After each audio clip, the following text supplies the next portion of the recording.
Hi there, I'm John Bond from Riverwinds Consulting, and this is Publishing Defined. Today I'm going to discuss transitioning an existing journal to open access. The changes open access has had on scholarly publishing, academic libraries, research, and other groups in the recent past is nothing short of amazing.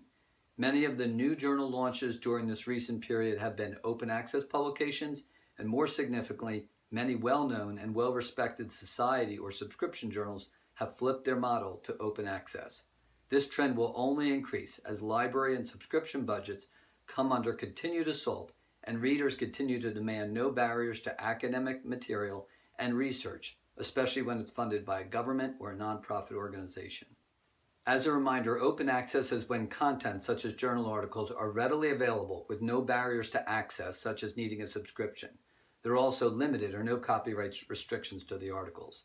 There are several different models of OA. Gold OA, when the article author might be charged an APC or author processing charge, or Green OA, when the author self-archives the article with a group such as a university. There are several steps an association or publisher needs to take to entertain the idea of converting a journal to open access. Let's assume the journal is either a member benefit that is paid for by an association and sent to members only, or a subscription-based journal. Let's also assume the articles and the other contents of the journal are available at a website that requires a member or subscription ID. Finally, let's assume you're considering making the journal open access to any reader with no barrier to reading an article, including no embargo. FYI, an embargo is when some or all the contents are not available immediately upon publication, but are made available after a period of time, let's say 3 to 6 months. Moving to OA with an APC simply means moving the funding model from one place, members or subscribers, to another, authors who pay a fee to publish. So essentially there's still barriers, but now the barriers are the availability of the funds by the article's author or the funding body to ensure the article's publication. Number one, start the process with truly understanding all the costs it takes to publish the journal, and more importantly, a single article. Include all the costs, the publishing fees an association might pay a publisher, editor honoraria, manuscript tracking fee, page makeup, editing, printing, or whatever is applicable. Overlook no cost. Only after diving into this completely are you ready to proceed. Next is to list all the revenue that comes from the journal, including subscriptions, advertising, supplements, reprints, permissions, payments from an aggregator, and many others. Much of this revenue may be affected or disappear if a publication flips to OA.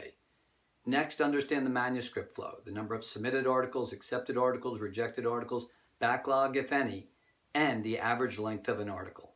After this, review the other publications in this area. Are they subscription-based, member benefits, or OA? If they are OA, what is their APC? Next comes the most important step, dialoguing with or surveying stakeholders of the journals, including article authors, members, subscribers, advertisers, editors, internal staff, and others. Talk to them about the journal and what their reaction would be if you moved from its current funding model to open access. Understanding whether authors would pay an open access fee or APC, and if so, how much. This is a crucial insight for when you start the speculative P&L or profit and loss statement of flipping the journal to open access.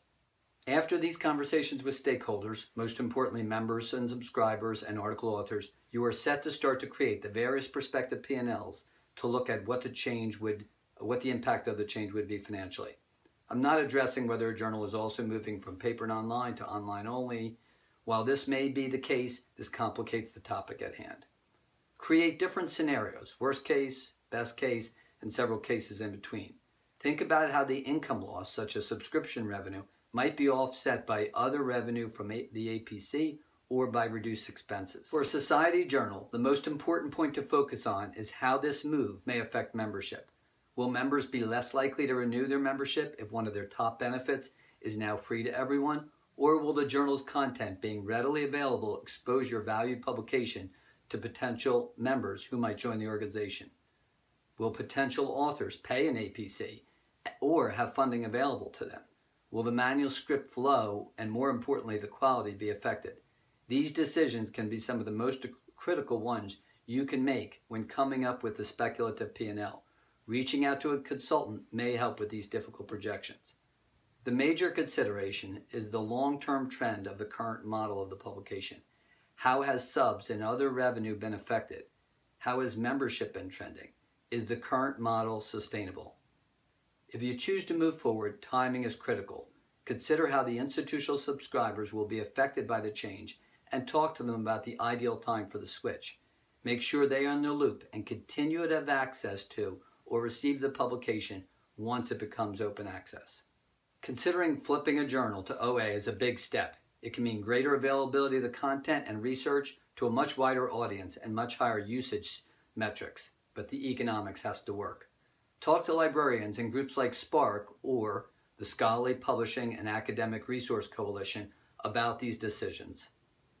Well, that's it. Hit the like button below if you enjoyed this video. Please subscribe to my YouTube channel or click on the playlist to see more videos about transitioning a journal to open access. And make comments below or email me with any questions. Thanks so much and take care.